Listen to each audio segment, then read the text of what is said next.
Now let's begin. Grant Lambert's hands gripped the steering wheel as he navigated through evening traffic, his daughter Emma's backpack wedged between the passenger seat and center console. The 7-year-old sat in the back seat, unusually quiet, her small fingers clutching the worn teddy bear she'd had since birth. His wife Rochelle sat beside him, her jaw set in that familiar hard line that meant the conversation was over before it began. They'd been arguing about this visit for 3 days. Emma hadn't stayed at her grandmother Catherine McKinney's house in over 6 months, not since last spring when she'd returned home with nightmares that lasted weeks. Grant had put his foot down then, but Rochelle had a way of eroding his defenses through silent treatment and calculated remarks about his overprotectiveness.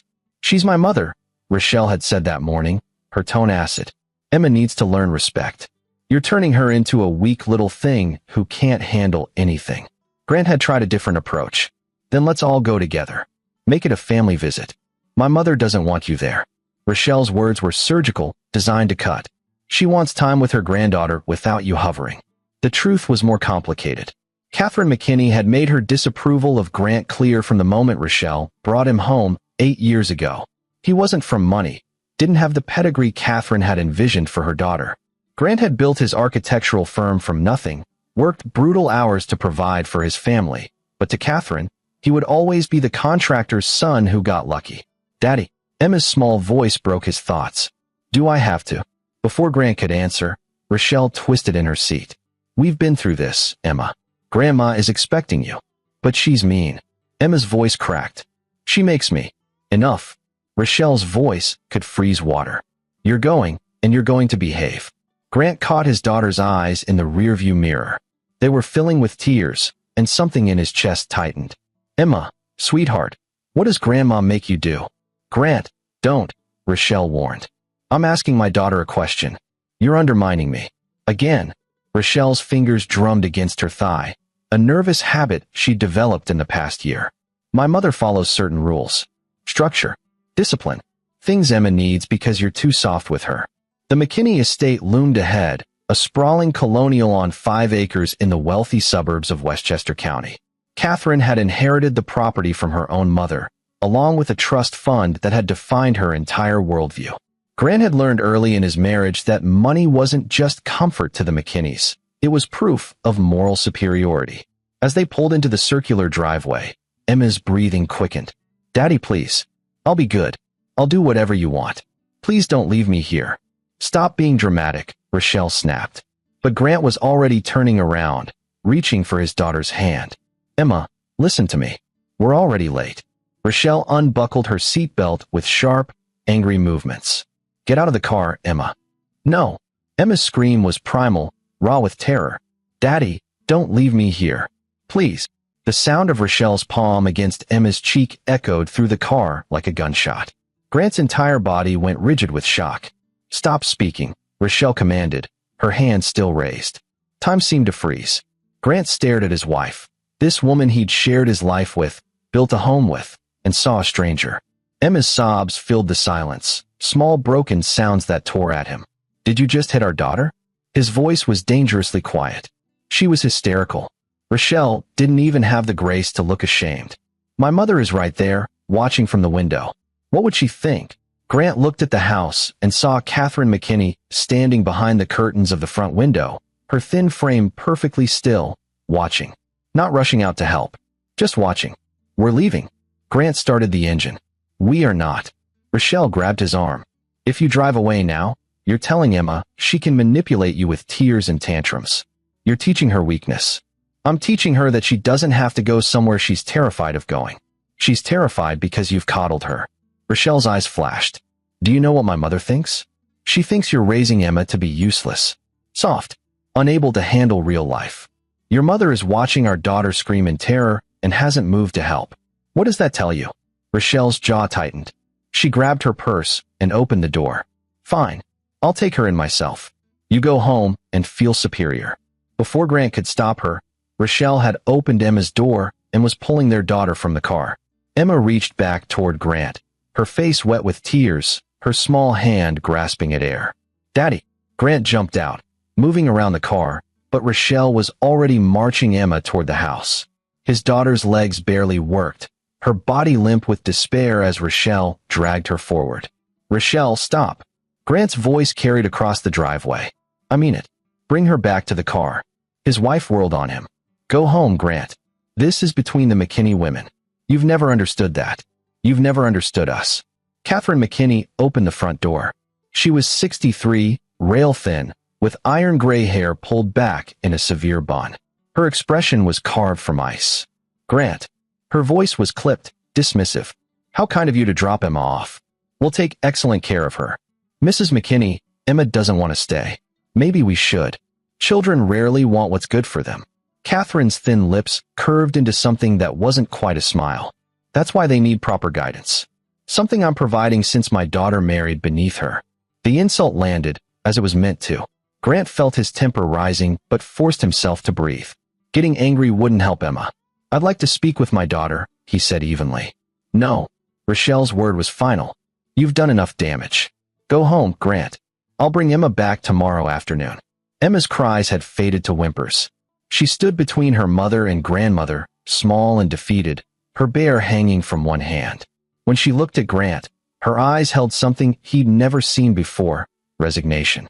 Like she'd learned that fighting was useless. That look would haunt him for hours. "Emma," he called out. "I love you. I'll see you tomorrow." She didn't respond. Catherine's hand closed on her shoulder, and then they were gone, disappearing into the massive house. The door clicked shut with finality. Rochelle walked back to the car, her heels clicking on the pavement. She slid into the passenger seat without looking at him. "Drive." Grant's hands shook as he started the engine. "If anything happens to her." "Nothing is going to happen to her. My mother raised me perfectly well." Grant thought about the woman sitting next to him. The way she'd changed over the past 2 years, becoming harder, colder. The way she spoke to Emma now, always finding fault. The criticism that never stopped. The impossible standards. He thought about Rochelle's childhood stories, the ones she used to tell him when they first married. Stories she'd presented as funny anecdotes about her strict upbringing, but that had always made Grant's skin crawl. Being locked in her room for hours for minor infractions. Meals withheld as punishment. The character-building exercises that sounded a lot like abuse. "Did your mother hit you?" The question came out before he could stop it.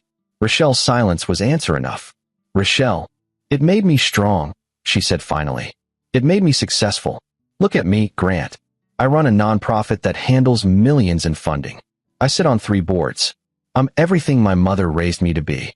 "You're miserable," Grant said quietly. "And now you're making Emma miserable." "I'm making her resilient." But Rochelle's voice wavered slightly. "She'll thank me when she's older." Grant drove them home in silence. Their house in White Plains was a far cry from the McKinney estate, but it was theirs, or had been, before Rochelle started comparing it unfavorably to her childhood home. Before every dinner became a critique session. Before family started meaning something dark and twisted. They arrived home at 4 in the afternoon.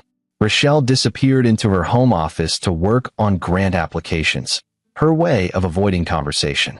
Grant tried to distract himself with blueprints for a new commercial project, but his mind kept drifting to Emma. He'd built his firm, Lambert Architecture, from scratch. Started as a draftsman for a construction company, took night classes, worked insane hours, and slowly built a reputation for innovative design that balanced aesthetics with structural integrity. He'd won awards, landed major contracts, proved everyone who doubted him wrong. But none of that mattered if he couldn't protect his daughter. His phone sat on the desk, silent. He picked it up, put it down, picked it up again. Rochelle had said they'd bring Emma home tomorrow afternoon. 18 hours. He could last 18 hours. Except he couldn't shake that look in Emma's eyes. That resignation. At 9 o'clock, he texted Rochelle, "Can you call and check on Emma?" The response came 5 minutes later. "She's fine. Stop helicoptering." At 10, he went to bed but didn't sleep. Rochelle came in around midnight, slipping under the covers without a word. Grant lay in the darkness, staring at the ceiling, listening to his wife's breathing even out into sleep. How had they gotten here? He thought back to their early years, when Rochelle had seemed so different. She'd been ambitious, yes, but also warm. Laughing. She'd loved his passion for architecture, his drive to build something meaningful. They'd been partners. But after Emma was born, something shifted. Rochelle started spending more time with Catherine. Started talking about proper upbringing and high standards. started finding fault with Grant's parenting. The warmth bled away, replaced by this brittle perfectionism that made their home feel like a museum, beautiful but cold. He must have dozed off sometime after 2, because when his phone rang at 9:17 p.m. the next evening, it jolted him from anxious half-sleep. The screen showed an unknown number. "Hello. Is this Grant Lambert?" A woman's voice, professional but concerned. "Yes. Who is this?" "Sir, my name is Nurse Helena O'Neill. I'm calling from White Plains Hospital. Your daughter Emma walked into our ER about 20 minutes ago. Alone." Grant was already moving, pulling on jeans, searching for his shoes. "What? Is she okay? What happened?" "She won't speak to us, sir. But she has something clutched in her hand, and she won't let go. We need parental consent to examine her properly, and sir, I think you should get here right away." "I'm coming. Don't let anyone else near her. No one except hospital staff." "Sir, is there something I should know? Just keep her safe. I'll be there in 20 minutes. He disconnected and grabbed his keys. Rochelle appeared in the doorway, her hair mussed from sleep. "What's wrong?" "Emma's at the hospital." She walked in alone. Rochelle's face went pale. "That's impossible. She's at my mother's." "Then how did she get to White Plains Hospital?" Grant pushed past her. "I'm coming with you." "No." The word came out harder than he intended. "You stay here. Call your mother. Find out what the hell happened." He didn't wait for a response. He took the stairs 2 at a time, burst out the front door, and threw himself into his car. The engine roared to life, and he pulled onto the street faster than he should have. The route to the hospital was burned into his brain. He'd driven it when Emma was born, during her bout with pneumonia at age 4, for routine checkups. But he'd never driven it like this, weaving through traffic, pushing 90 on the highway, his heart hammering against his ribs. How had Emma gotten out? Catherine's estate was miles from any main road. How had a 7-year-old found her way to a hospital in a different town? And what wasn't she saying? His phone rang. "Rochelle, my mother isn't answering." Her voice shook. "Grant, what if something? What if something what? What if your mother did exactly what I was afraid she'd do?" He heard the anger in his own voice and didn't care. "I told you Emma didn't want to stay there." She was screaming, Rochelle. Screaming. "Don't you dare blame me for this." "Then who do I blame? You're the one who slapped her. You're the one who forced her inside." Silence. Then, quietly, "If you're suggesting my mother would hurt Emma, I'm not suggesting anything. I'm going to find out what happened." He ended the call and threw the phone onto the passenger seat.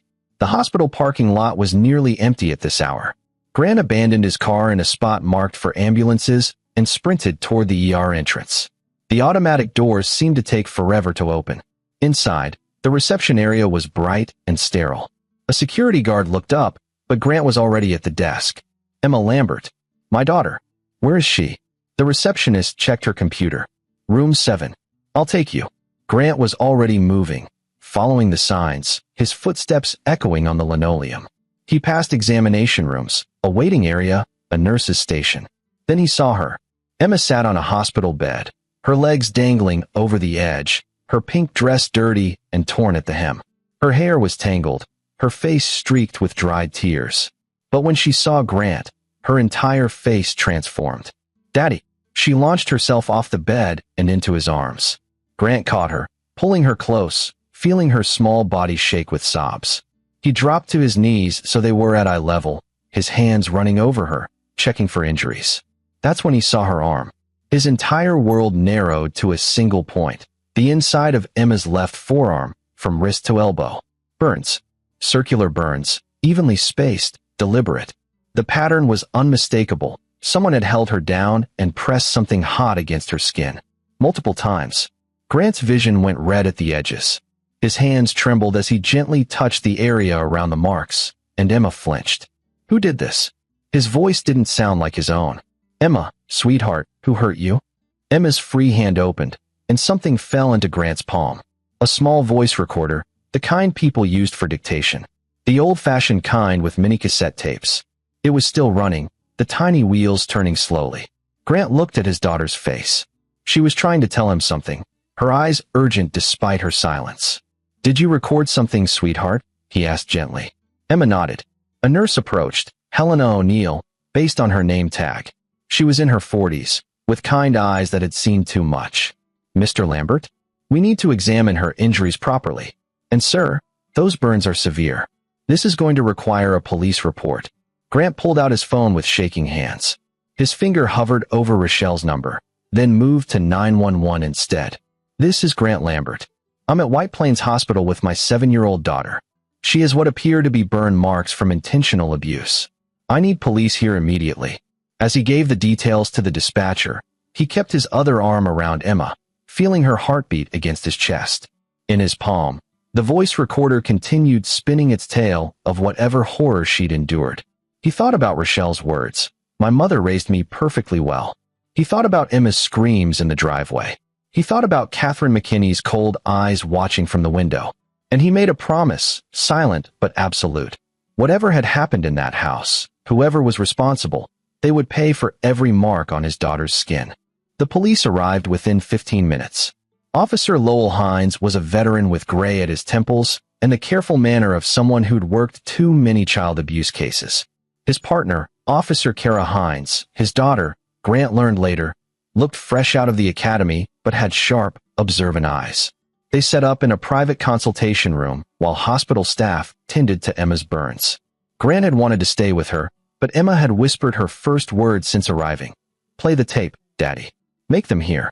Now Grant sat across from the officers, the voice recorder on the table between them. His hands were still shaking. Before we listen to this, Officer Lowell Hines said, I need you to walk me through what happened. From the beginning. Grant told them everything. The argument about the visit. Emma's terror. Rochelle's slap. Catherine McKinney's cold welcome. The 18 hours of worry. The call from the hospital. And you have no idea how your daughter got from Westchester County to this hospital? Kara Hines asked. None. It's at least 15 miles. She's 7 years old. That's a long way for a small child. Lowell Hines made notes. Especially in the dark. We'll need to reconstruct her route. But first, he gestured to the recorder. Let's hear what she wanted us to hear. Grant pressed play. Static crackled, then Emma's voice, small and scared. Daddy said I should always tell the truth. So I'm recording the truth. More static. Sounds of movement, fabric rustling. Then Emma again, quieter now. Grandma says I have to learn discipline. She says Mommy was bad when she was little, and she fixed her. Now she has to fix me. Grant's jaw clenched. On the tape, a door opened. Catherine McKinney's voice, crisp and cold. Stand up straight, Emma. Slouching is a sign of weak character. Yes, Grandma. Your mother tells me you've been disobedient at home. Talking back. Refusing to follow simple instructions. I didn't mean to. Silence. When I'm speaking, you listen. This is the first rule. Do you understand? A pause. Then Emma, barely audible. Yes, Grandma. Today you will learn what happens when McKinney women forget their place. Your mother learned these lessons. Now it's your turn. The recording captured sounds that made Grant's blood run cold. Footsteps. A drawer opening. Catherine's voice, matter of fact. Hold out your arm. No. Please, I'll be good. Discipline requires discomfort. Pain teaches what words cannot. Hold out your arm, or I'll get the rope. Grandma, please. The sound of a struggle. Emma crying. Then a sizzle, like meat hitting a hot pan, followed by a scream that ripped through Grant's chest. Stop moving, Catherine commanded. Each time you move, we add another mark. Do you understand? Sobbing. Yes, yes, Grandma. Another sizzle. Another scream. That's 2. Do you know why you're being disciplined, Emma? Because I'm bad. Because you need to learn respect. Because your father has made you soft. Because the McKinney women understand that strength comes through suffering. 5 more times. 5 more sizzles. 5 more screams. Grant's fingernails dug into his palms so hard he drew blood. Officer Kara Hines had gone pale. Her father's expression was carved from stone. Then Catherine's voice again. Go to your room. You'll sleep here tonight. No dinner.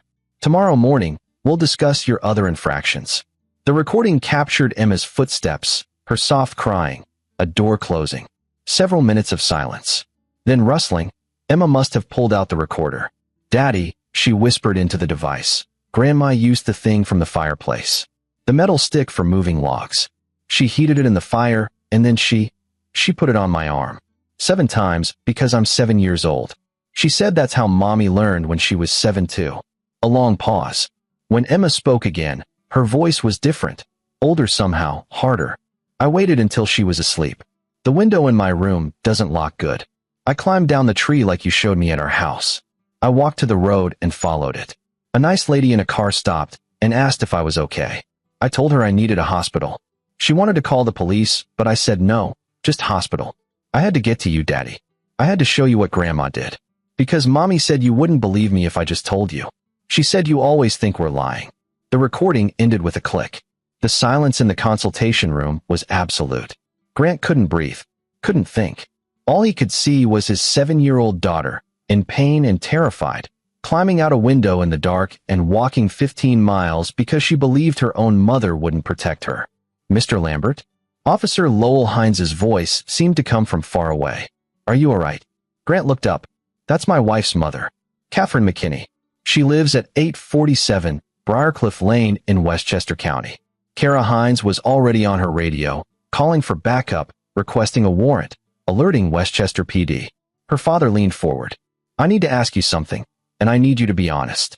Did you know about this? Did you suspect? I suspected something was wrong at that house. Emma always came back different after visits, quiet, anxious. But I never imagined. Grant's voice broke. How could I have known it was this bad? Your wife, Lowell Hines said carefully.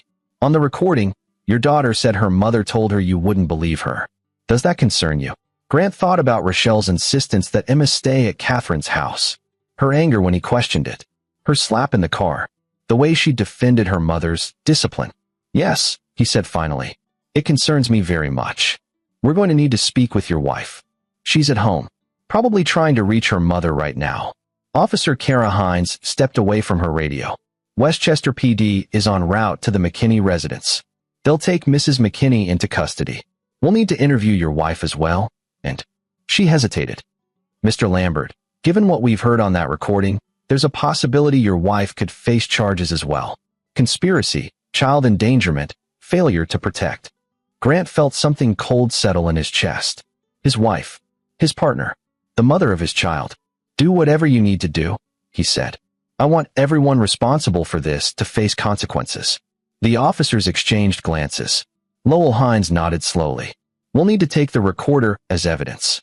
And we'll need a formal statement from you and from Emma when she's ready. Whatever you need. But I need to see my daughter. Of course. One more thing. Lowell pulled out a card. This is the number for Child Protective Services. They'll likely open an investigation. Standard procedure in cases like this. They'll want to ensure Emma is safe going forward. She'll be with me. No one else. That may not be your decision to make, Mr. Lambert. If CPS determines that both parents were negligent. I was negligent, Grant interrupted. I knew something was wrong, and I let my wife pressure me anyway. I should have trusted my instincts. I should have protected Emma better. He stood. But that ends now. From this moment forward, my daughter's safety is the only thing that matters. He found Emma in an examination room, her arm bandaged, a child life specialist sitting beside her with a coloring book. When Emma saw Grant, she slid off the table and wrapped her arms around his waist. Did you listen to it? She asked. I did, sweetheart.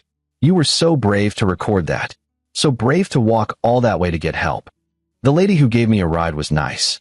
Her name was Leanne. She has a daughter too. Grant made a mental note to find this Leanne and thank her. Emma, the police are going to talk to you. They're going to ask you questions about what happened at Grandma's house. Can you be brave and answer them? Emma looked up at him, her eyes ancient in her small face. Is Grandma going to jail? I hope so, baby. I really hope so. Good. Emma's voice was hard. She hurt Mommy too when Mommy was little. Mommy told me. She said it made her strong, but Daddy, I don't feel strong. I just feel scared. Grant knelt down, eye to eye with his daughter. Being scared doesn't mean you're not strong. You climbed out a window. You walked 15 miles in the dark. You recorded evidence that's going to help put a stop to this.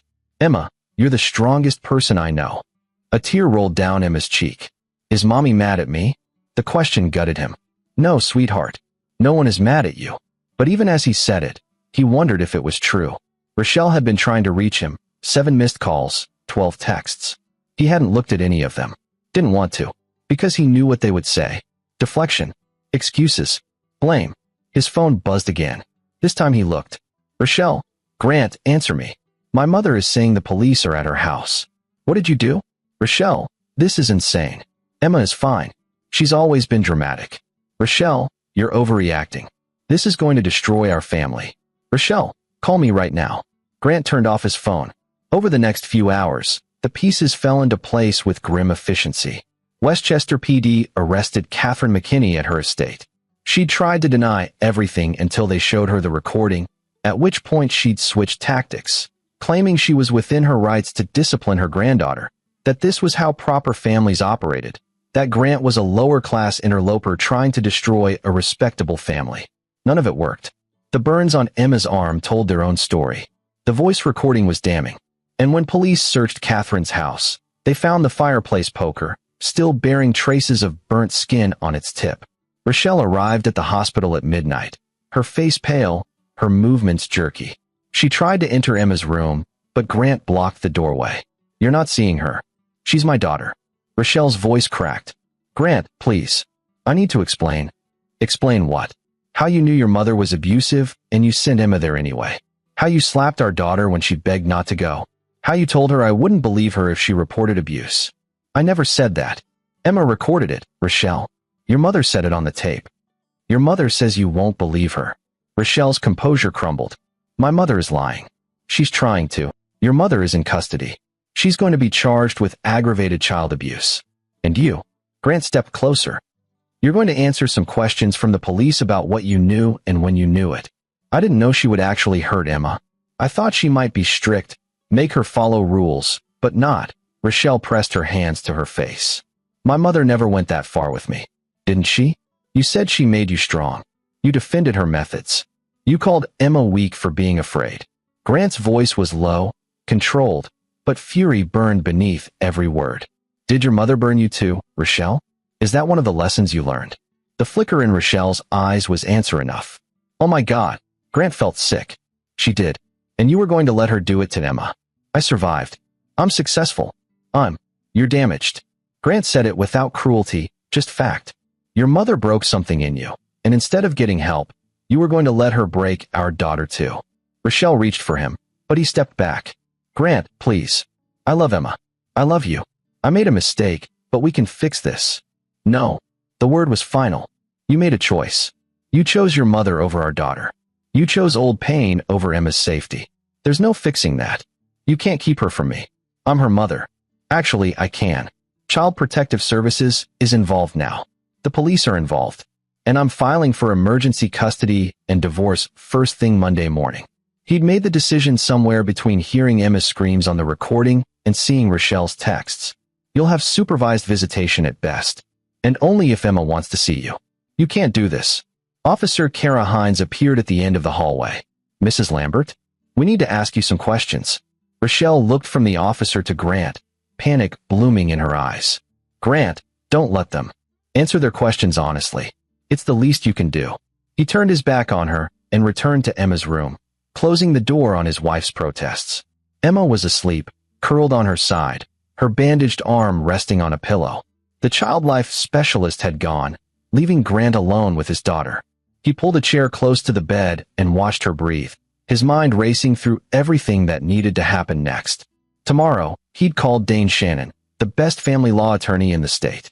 They'd gone to college together, stayed friends despite their different paths. Dane would know how to protect Emma legally. He'd also need to call his business partner, Winston Cabrera. Winston could handle the firm for a few days while Grant dealt with this nightmare. Between them, they'd built Lambert and Cabrera Architecture into one of the most respected firms in the tri-state area. Winston would understand. He had 3 daughters of his own. Healing. But this is going to be a long process. Take whatever time you need. The firm will be here when you're ready. Winston paused. And Grant, if you need anything else, anything at all, you let me know. Actually, there is something. You sit on the board at Westchester Community Foundation, right? I do. Rochelle's nonprofit, the McKinney Family Fund, gets funding from the foundation. About $2 million a year. Silence on the other end. Then, carefully, what are you thinking? I'm thinking the foundation should know that its grant money is going to an organization run by someone currently under investigation for child endangerment. I'm thinking donors might have concerns. Grant, I'm not asking you to do anything unethical. Just make sure the right people are informed. Another pause. I'll make some calls. Discreetly. The second call was to Johnny Phillips, an investigative journalist who'd written a series on child abuse in wealthy families. Grant had met him at a fundraiser 2 years ago. Johnny had been covering architectural preservation, of all things, and they'd bonded over a shared love of Frank Lloyd Wright. Grant Lambert? Man, I heard about your daughter. I'm so sorry. Thanks. Listen, I have a story for you. Generational abuse in one of Westchester's most prominent families. Recorded evidence. Criminal charges. The whole thing. You want this public? I want the truth out there. I want everyone who ever admired Catherine McKinney to know exactly who she is. Send me everything you can. I'll start working on it today. Johnny's voice sharpened with professional interest. This could be significant, Grant. The McKinney name carries weight. If we can show a pattern of abuse across generations. Do it. Whatever it takes. The third call was harder. Grant dialed a number he hadn't used in years. Doug Birch, Rochelle's brother. Doug was 2 years older than Rochelle, lived in Seattle, and rarely came home. He'd left the McKinney orbit years ago, worked in tech, married a software engineer named Leanne. Coincidentally, the same woman who'd picked up Emma and driven her to the hospital, Grant had learned. Doug had always been quiet at family gatherings, watchful in a way that suggested he saw more than he said. Grant, I heard about Emma. Leanne told me she picked up a little girl who turned out to be my niece. Is she okay? And he'd need to find a therapist for Emma. Someone who specialized in trauma. Someone who could help his daughter process what had happened and rebuild the sense of safety that Catherine and Rochelle had shattered. His phone buzzed. He'd turned it back on to make necessary calls. Another text from Rochelle, but this time different. Rochelle, I told the police everything. About my childhood. About what my mother did to me. About how I thought it was normal. I'm so sorry, Grant. I'm so sorry. Grant stared at the message for a long moment, then deleted it. Sorry wasn't enough. Sorry didn't erase the burns on Emma's arm or the terror in her eyes or the 15 miles she'd walked alone in the dark because her own mother had failed her. His daughter stirred, her eyes opening. Daddy, I'm here, sweetheart. I'm not going anywhere. Promise. Promise. Emma's eyes drifted closed again, but her hand found his and held on tight. Grant sat in the dim hospital room, holding his daughter's hand, and began planning exactly how he would dismantle the McKinney family piece by piece. Because this wasn't over. The police had Catherine. They were investigating Rochelle. But Grant had spent years building things. Buildings, businesses, systems. He understood structure. He understood how to find weak points and apply pressure until everything collapsed. And he was going to use every skill he had to ensure that Catherine McKinney and anyone who enabled her spent the rest of their lives paying for what they'd done to his daughter. The McKinneys thought money and social standing made them untouchable. Grant Lambert was about to teach them differently. Monday morning arrived with cruel sunshine. Grant had spent the weekend at Emma's side as she was released from the hospital, as CPS conducted their initial interview, as his world reshaped itself around this new reality. Emma was physically healing. The burns would scar, but they'd fade. The emotional damage would take longer. Dane Shannon arrived at Grant's house at 9 sharp, carrying a leather briefcase and the kind of focused energy that made him legendary in family court. He was 42, prematurely gray, with the build of someone who worked out his stress through kickboxing. He'd once told Grant that family law was where you went if you wanted to fight for people who couldn't fight for themselves. Show me everything, Dane said, declining coffee, settling at Grant's dining room table. Grant laid out the voice recording, the police reports, photos of Emma's injuries, medical documentation, and his own timeline of events. Dane listened without interrupting, his pen moving across a legal pad in sharp, efficient strokes. When Grant finished, Dane sat back. Okay, here's where we are. Criminal charges against Catherine McKinney are solid: aggravated child abuse, assault on a minor, false imprisonment. She's looking at 15 to 25 years if convicted. She's already retained Conrad Bray as her attorney. Bray, Grant recognized the name. He's expensive. He's also ruthless and very good at getting wealthy clients reduced sentences. But this case, Dane tapped the police report. This is bad even for him. The voice recording is devastating. The physical evidence is clear. Unless Bray can somehow get the recording thrown out, which I doubt, Catherine is going to prison. Good. As for Rochelle, Dane hesitated. She's cooperating with police. She's given a full statement about her own abuse as a child and admitted she suspected her mother might use similar methods with Emma. That's not quite conspiracy, but it's child endangerment at minimum. The DA is deciding whether to charge her. Grant's jaw tightened. She knew. Maybe not the specifics, but she knew Emma would be hurt. Legally, that's a gray area. Ethically, Dane shrugged. She failed as a mother. But Grant, here's what I need you to understand. If the DA charges Rochelle, it actually makes your custody case easier. If they don't, we'll have to fight harder. I want full custody. No unsupervised visits for Rochelle. Nothing for Catherine ever. That's the goal. Emergency custody is already in place. CPS granted that pending investigation. But for permanent custody, we need to build a case that demonstrates Rochelle is either unable or unwilling to protect Emma. Dane flipped through his notes. The voice recording helps. Emma saying, "Mommy told me you wouldn't believe me." That shows parental alienation and failure to protect. Rochelle's cooperation with police actually works in her favor, though. She's showing remorse, seeking help. She's showing regret that she got caught. Maybe. But family court judges like redemption arcs. They want to believe parents can change. Dane leaned forward. Here's my advice. Don't underestimate Rochelle's attorney. She'll hire someone good, and they'll paint her as a victim of her own abusive childhood who made a terrible mistake. They'll push for therapy, supervised visits, reunification. Over my dead body. That's the fight we're in. But Grant, I need you to stay clean. No confrontations with Rochelle or Catherine. No actions that could be construed as vindictive. Document everything, but don't engage. Let me handle the legal warfare. Grant nodded, but his mind was already working. Dane was right about the legal approach. But Grant had other tools at his disposal. Catherine McKinney had built her life on reputation and social standing. So had Rochelle, to a lesser extent. What if those things were systematically destroyed? After Dane left, Grant made a series of calls. First to Winston Cabrera. I need a few weeks, Grant said. Maybe a month. Can you hold down the firm? Of course. How's Emma? Winston had visited the hospital Saturday with his wife Margarita and their youngest daughter, bringing books and a stuffed elephant that Emma now slept with. She will be. Doug, I need to ask you something, and I need you to be honest. Did your mother abuse you too? A long silence. Then, yes. Would you be willing to testify to that? In court, if necessary? Against my mother? And possibly Rochelle. She knew what Catherine was capable of, and she let Emma go there anyway. Jesus. Doug's breath came out shaky. Rochelle always defended Mom. Said the discipline made us strong. I tried to talk to her about it years ago, tried to get her to see a therapist, but she shut me down. Told me I was being weak. She said the same thing to Emma. I'll testify, Doug said. I'll do whatever you need. I should have done something sooner. I should have warned you about Mom before you married Rochelle. You couldn't have known how far it would go. Actually, I could have. Because it happened to me. She used a belt on me. Made me kneel on rice for hours. Locked me in the basement overnight when I was 9 because I got a B on a math test. Doug's voice hardened. I cut contact when I turned 22 and never looked back. I thought Rochelle would protect Emma. I thought she'd break the cycle. She didn't. No, she didn't. And that's on her. Grant, whatever you're planning, legal, personal, whatever, I'm in. My mother needs to pay.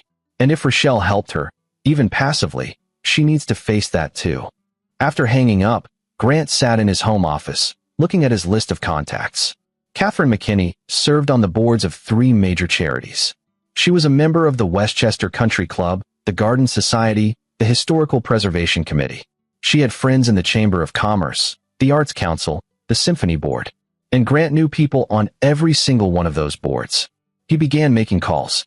Carefully, subtly, just asking questions. Have you heard about the charges against Catherine McKinney? No. Oh, I thought surely someone would have mentioned it. Yes, child abuse. Her granddaughter. Quite serious, from what I understand. I only mention it because I know she's involved with your organization, and I thought you might want to be aware. By Tuesday afternoon, Catherine had been asked to step down from 2 boards, pending resolution of her legal issues. By Wednesday, the country club had suspended her membership. By Thursday, Johnny Phillips's article hit the front page of the Westchester Gazette. Prominent socialite charged in child abuse case voice recording reveals deliberate torture of 7-year-old granddaughter. The article was devastating in its detail. Johnny had obtained copies of the police report, had interviewed neighbors who'd always thought Catherine was strict but respectable, and had found Doug Birch, who went on record about his own childhood abuse. The article didn't name Emma. She was protected as a minor, but it named Catherine, outlined the charges, and included a quote from the DA. "This is one of the most disturbing cases of child abuse we've prosecuted in recent memory." Grant's phone exploded with calls. Friends expressing support, former colleagues offering help, and, perhaps most gratifyingly, calls from other McKinney family acquaintances, distant cousins, old friends, saying they'd always known something was wrong with Catherine, but hadn't known how to speak up. Rochelle called too. Grant let it go to voicemail. "Grant, please. I know you're angry, but this article, it's destroying my career. The foundation is pulling our funding. 3 board members resigned. My reputation is," her voice broke. "I know I failed Emma. I know I failed you. But I'm getting help. I'm seeing a therapist. I'm trying to understand what my mother did to me and why I thought it was normal. Please, just talk to me. Please." Grant deleted the message. Emma was in the living room, working on a puzzle with a trauma counselor named Dr. Melba Huang. Dr. Huang specialized in childhood trauma and came highly recommended. She'd been working with Emma for 3 days now, gentle and patient, helping Emma process what had happened. Grant watched them through the doorway. Emma was talking more, smiling occasionally. She still flinched at sudden movements and woke up crying most nights, but she was healing. Slowly. "Daddy," Emma called out. "Can you help us find the corner pieces?" Grant joined them on the floor, searching through puzzle pieces, listening to Dr. Huang guide Emma through breathing exercises, and felt something settle in his chest. This was what mattered. Not revenge, though that was satisfying. Not Catherine's legal troubles, though those were deserved. What mattered was Emma feeling safe enough to do a puzzle, sleeping through the night, trusting that the adults in her life would protect her. "I found one." Emma held up a corner piece triumphantly. "Good job, sweetheart. 3 more to go." Emma sorted through the pile with careful concentration. "Dr. Huang says when we finish the whole puzzle, we can start a bigger one. One with a castle." "That sounds perfect." That night, after Emma was asleep and Dr. Huang had left, Grant sat at his computer and began drafting an email to every person he knew in the architectural community. He explained what had happened, in broad strokes, protecting Emma's privacy, and mentioned Rochelle's role in it. He didn't have to spell it out. The implication was clear. The McKinney Family Fund, which had been involved in funding several community development projects, was run by someone who'd failed to protect her own daughter. He didn't send it. Not yet. That was nuclear, and he wanted to hold it in reserve. Instead, he opened a different file, a timeline of Catherine's activities over the past 5 years. Grant had always paid attention at family gatherings, listening when Catherine bragged about her charitable work, her investments, her social connections. He'd thought he was just making conversation. Now that information was useful. Catherine had mentioned a real estate investment trust that she managed for several family members. Grant didn't know the details, but he knew who might. Nicholas Manning, a forensic accountant who'd helped Grant with a complicated commercial development deal 3 years ago. "Nicholas, I need a favor. I need to know if there's anything irregular about a trust fund managed by Catherine McKinney, the woman who was just charged with child abuse." "The same. Why do you think there's something irregular?" "Because people who are cruel in their private lives are often dishonest in their professional lives. And because Catherine McKinney has spent 40 years believing she's above the rules." Nicholas was quiet for a moment. "I need access to financial records. That means subpoenas, legal authority. What if I could get you authorization from one of the trust beneficiaries? Then I could review their portion of the holdings." "But Grant, what are you looking for?" "Anything that would cause legal problems for Catherine. Mismanagement, self-dealing, fraud. I want every aspect of her life examined and exposed. This is pretty aggressive. She burned my daughter's arm 7 times with a heated poker. Aggressive doesn't begin to cover what I'm planning." "Fair enough. Get me authorization and I'll see what I can find." Grant's next call was to Doug Birch again. "Are you a beneficiary of any trust managed by your mother?" "Yeah, my grandfather's estate. Mom has been the trustee since he died." "What?" "I want to audit the trust. I think your mother might be stealing from it." "You think or you know?" "I think. But I want to find out." Doug didn't hesitate. "Do it. If she's been stealing from the family trust on top of everything else, I want her buried." By the end of the week, Nicholas Manning had his authorization and was deep into Catherine McKinney's financial records. The preliminary report came back on Saturday. Grant, you were right. She's been siphoning money from the trust for years. Conservative estimate, $800,000 over the past decade. Used it for personal expenses, property renovations, country club fees. Classic trust fund abuse. This is criminal. I'm documenting everything. N. Grant forwarded the report to the DA's office with a brief note. Additional evidence in the McKinney case may be relevant to establishing pattern of behavior. Sunday morning, Rochelle appeared at his door. She looked terrible, dark circles under her eyes, her usually perfect hair pulled back in a messy ponytail, wearing sweatpants instead of her typical designer clothes. I know you don't want to see me, she said, but I need to talk to you about Emma. Supervised visits were denied. The judge ruled it's not in Emma's best interest right now. I know. I was there. Rochelle's voice cracked. Grant, she's my daughter. I made a horrible mistake, but I love her. You have a funny way of showing it. I thought I was doing the right thing. My mother made me believe that strict discipline was love.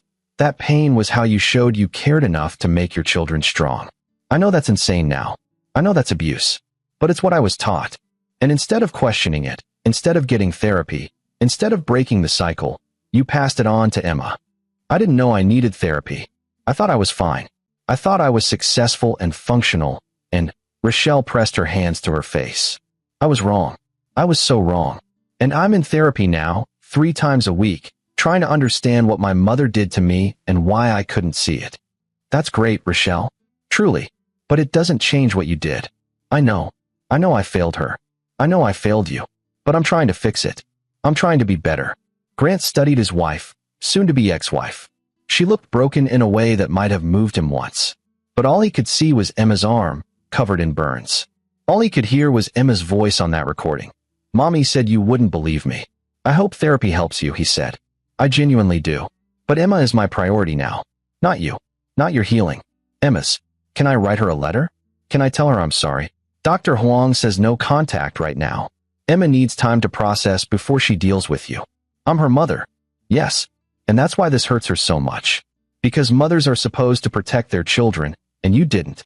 Grant stepped back, ready to close the door. Goodbye, Rochelle. Grant, wait. Please. There has to be something I can do. Some way to prove I'm trying to change. Grant paused. An idea was forming, dark and calculated. Actually, there is something. You could testify against your mother. Make it clear that she abused you too, that this is a pattern, that Emma wasn't an isolated incident. Testify? In her criminal trial? Yes. Rochelle went pale. She's my mother.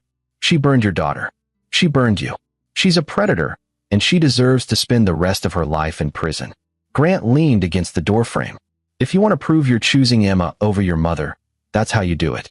You take the stand, you tell the truth about what she did to you, and you help ensure she never hurts another child. I can't. Then you haven't changed at all. It's not that simple. She's still my mother. I still have feelings. Complicated feelings. Emma has feelings too. Complicated feelings about you. The difference is, Emma is a child who deserves protection. Your mother is an adult who made choices. Grant shook his head. Let me know if you change your mind. Otherwise, I have nothing more to say to you. He closed the door, leaving Rochelle on the porch. Through the window, he watched her stand there for several minutes before finally walking back to her car.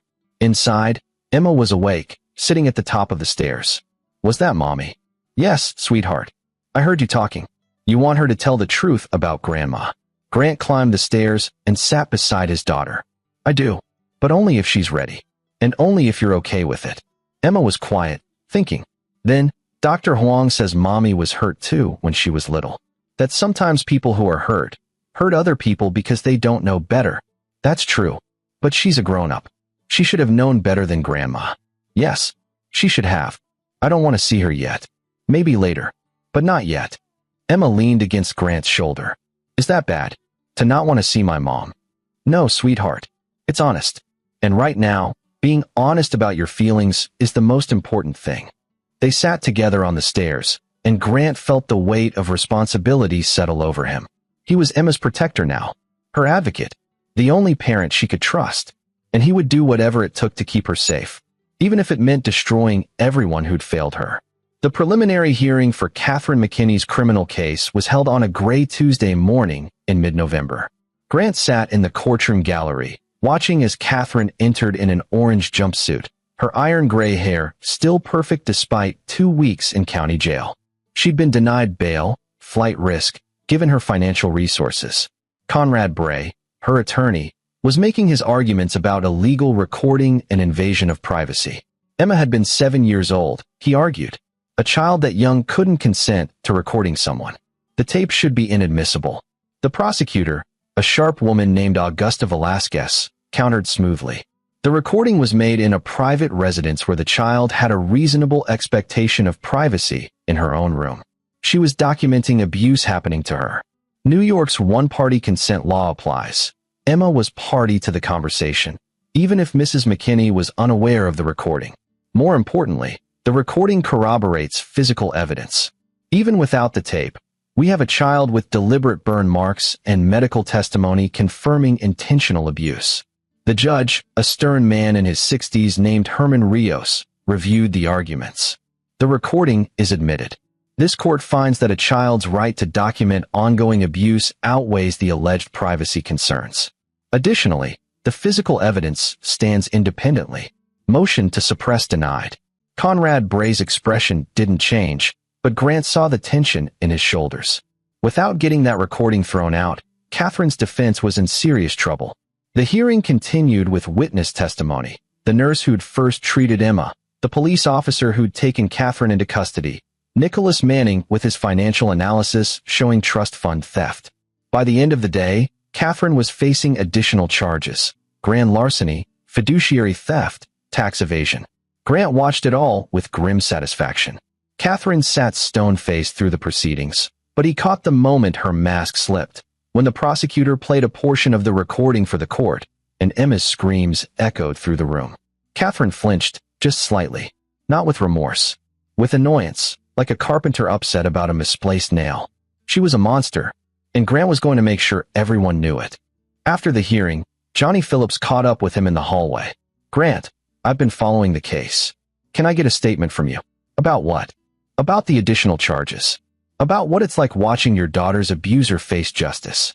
Grant considered. He'd stayed mostly quiet in the press, letting the facts speak for themselves. But maybe it was time to speak up. "My daughter survived something that should never happen to any child," he said carefully. "She survived it because she's brave and resourceful and stronger than any 7-year-old should have to be. I'm watching the legal system work exactly as it should, holding an abuser accountable. I hope it gives other survivors the courage to come forward." "What about your wife?" "There are rumors she might be charged as well. I can't comment on ongoing investigations. But I will say this: anyone who knew abuse was possible and did nothing to prevent it bears responsibility. That includes family members who enable abusers." Johnny scribbled notes. "Some people are saying you're being vindictive, that you're trying to destroy the McKinney family. I'm protecting my daughter. If that destroys the McKinney reputation, so be it. Their reputation was built on a lie anyway." The article ran the next day, sympathetic to Grant, damning to the McKinneys. The comments section filled with similar stories. People who'd grown up in wealthy families where abuse was hidden behind closed doors, who'd never spoken up because they were taught that privacy mattered more than safety. Grant's phone rang constantly. Support from friends. Interview requests from national media outlets. And one call from Dane Shannon. The DA is charging Rochelle. Child endangerment. Conspiracy to commit assault.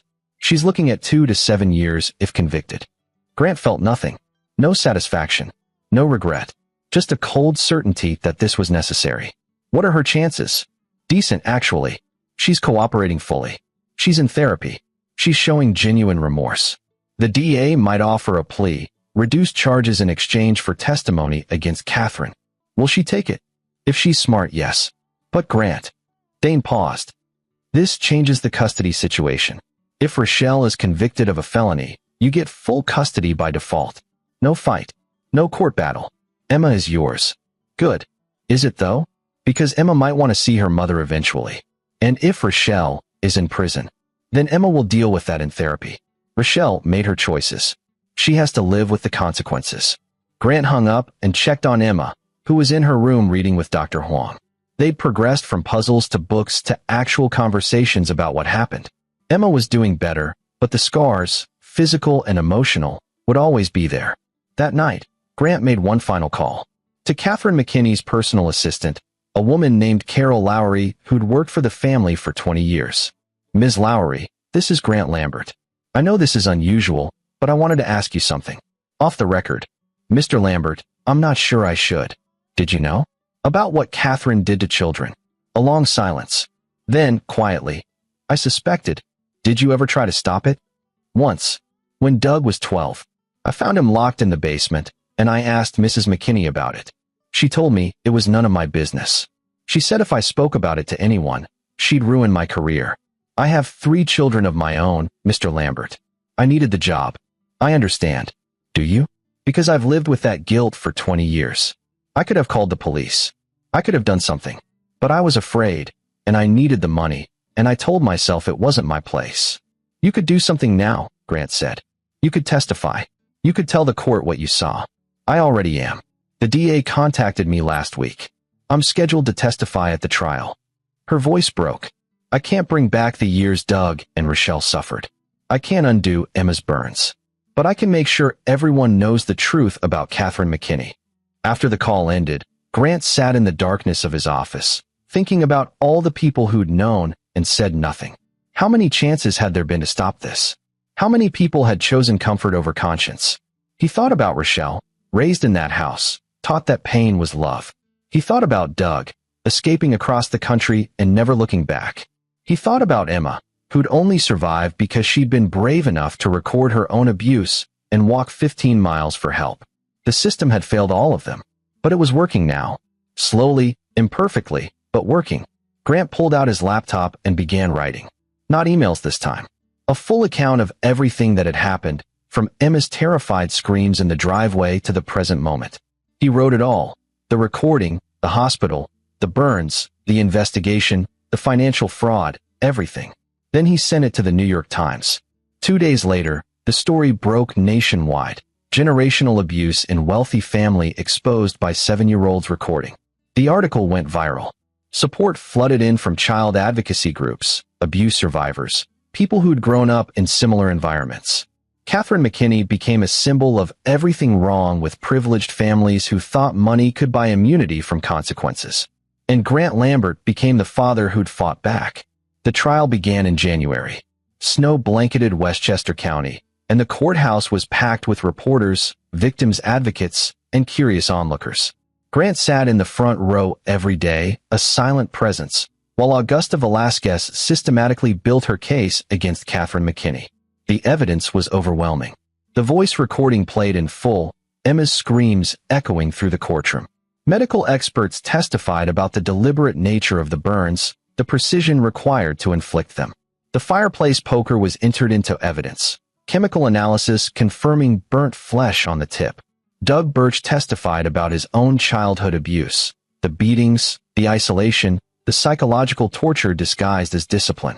Carol Lowry testified about what she'd witnessed over 2 decades. Nicholas Manning testified about the financial fraud, showing how Catherine had stolen nearly $1 million from her own family. And then, on the 5th day of trial, Rochelle took the stand. She looked smaller somehow, diminished. She wore a simple gray suit, no jewelry, her hair pulled back. When she placed her hand on the Bible to swear in, it trembled. Augusta Velasquez led her through her testimony. Rochelle described her childhood, the punishments, the fear, the constant pressure to be perfect.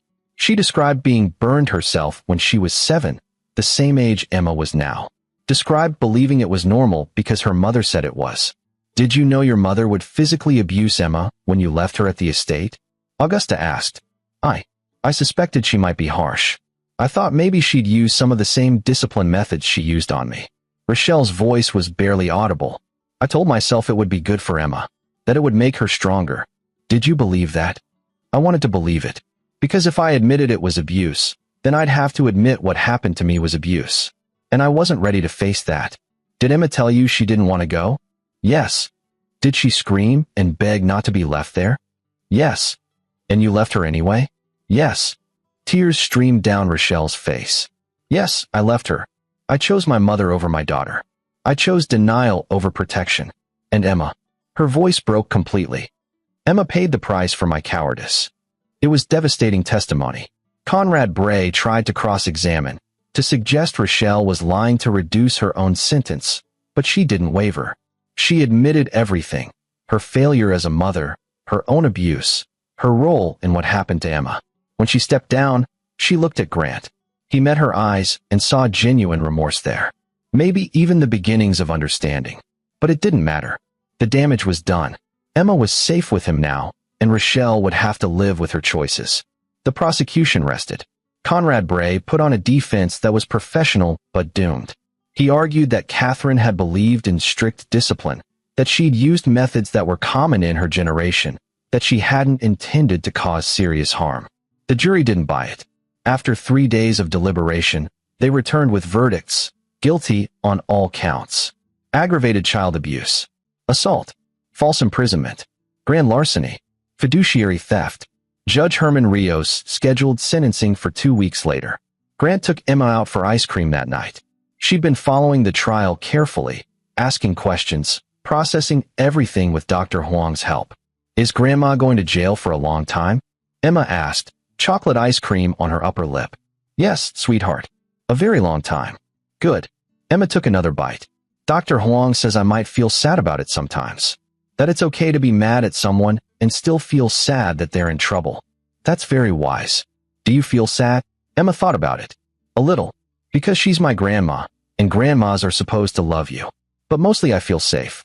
Because she can't hurt me anymore. She can't. I promise you that." "What about Mommy? What about her? Is she going to jail too?" "Probably. For a little while. But less time than Grandma, because she helped the police and she told the truth." Emma nodded slowly. "I miss her sometimes. Not the mean her. The her who used to read me stories and take me to the park. Before she got scary. I miss that her too," Grant admitted. "But sweetheart, people can change. Your mom is getting help now. Maybe someday she'll be the person she used to be. But that doesn't mean you have to forgive her or see her. That's your choice." "I know." Emma stirred her ice cream into soup. "Daddy, thank you for believing me. Thank you for listening to the recording and calling the police. Thank you for not making me go back there." Grant's throat tightened. "Sweetheart, you never have to thank me for protecting you. That's my job. That's what parents do. Mommy didn't. No, she didn't. And I'm sorry you had a parent who failed you. But you'll never have to worry about that again. I promise." Emma leaned against him, and Grant wrapped his arm around his daughter, feeling the weight of responsibility and love and fierce protective instinct that defined him now. 2 weeks later, Catherine McKinney stood before Judge Rios for sentencing. The courtroom was packed again. Victim impact statements had been filed, from Doug, from Emma, read by Dr. Huang, from 3 other families who'd come forward with stories of Catherine's cruelty toward their children at various charity events and social gatherings. Augusta Velasquez recommended the maximum sentence, 25 years. Conrad Bray argued for leniency, citing Catherine's age, her lack of prior criminal record, her contributions to charity. Judge Rios listened to it all. Then he spoke. "Mrs. McKinney, in my 30 years on the bench, I have never seen such a calculated, deliberate pattern of abuse. You didn't lose your temper. You didn't make a mistake in the heat of the moment. You systematically tortured your granddaughter, a 7-year-old child who trusted you. You used your position of authority to inflict pain, and you did it while believing your wealth and social standing would protect you from consequences. You were wrong. The evidence shows this wasn't isolated. You abused your own children. You stole from your family. You surrounded yourself with people who were too afraid to stop you. And when finally caught, you showed no remorse. Only concern for your reputation. This court finds you to be a danger to children and society. I am sentencing you to 25 years on the child abuse charges, to run consecutively with 10 years for the financial crimes. Given your age, this is effectively a life sentence. You will likely die in prison, Mrs. McKinney, and you will do so knowing that your granddaughter survived you, that your legacy is not one of charity and grace, but of cruelty and cowardice." Catherine's face remained impassive, but Grant saw her hands clench. 25 years. She was 63. She'd be 88 when eligible for parole, if she lived that long. Justice. Not perfect, but real. Rochelle's sentencing came 2 days later. She'd pled guilty to child endangerment in exchange for testimony. The judge gave her 4 years, with possibility of parole after 2 if she completed therapy and showed genuine rehabilitation. Grant didn't attend that hearing. He'd said everything he needed to say. Instead, he spent the day with Emma, building a blanket fort in the living room, watching movies, eating popcorn, being normal, being safe. That evening, as Emma slept, Grant sat in his office and looked at the photo on his desk, one of Emma at 6, laughing, carefree, before any of this happened. He couldn't give her that innocence back, but he could give her something better, the knowledge that when she'd needed help, she'd found the courage to get it, that when she'd been hurt, justice had been served, that she was strong and brave and loved. His phone buzzed. A text from Doug. "Thank you. For everything. For fighting when I didn't. For protecting Emma when my sister didn't. For taking Mom down. You gave our family something we never had. Accountability." Grant replied, "Emma gave us that. She's the brave one." He set down his phone and walked upstairs to Emma's room. She was asleep, clutching her stuffed elephant, her face peaceful. The bandages were off her arm now, revealing scars that would fade with time but never fully disappear. Those scars would remind Emma of what she'd survived. But Grant hoped they'd also remind her of what she'd accomplished, how she'd saved herself, how she'd broken a cycle of abuse that had haunted the McKinney family for generations, how she'd been brave enough to record the truth and walk 15 miles in the dark to find help. She was 7 years old, and she'd already changed the world. Grant kissed her forehead gently and whispered, "Sleep well, sweetheart. You're safe now. Always." And as he turned off the light and closed the door, he knew it was true. Catherine was in prison. Rochelle was facing her own justice. Emma was healing. The McKinney reign of terror was over. And Grant Lambert had kept his promise. He'd protected his daughter, dismantled her abusers, and built a safe foundation for her future. The war was won. The victory, hard-earned and bitterly fought, belonged to Emma, and to the father who'd refused to let her face monsters alone. This is where our story comes to an end. Share your thoughts in the comments section. Thanks for your time. If you enjoy this story, please subscribe to this channel.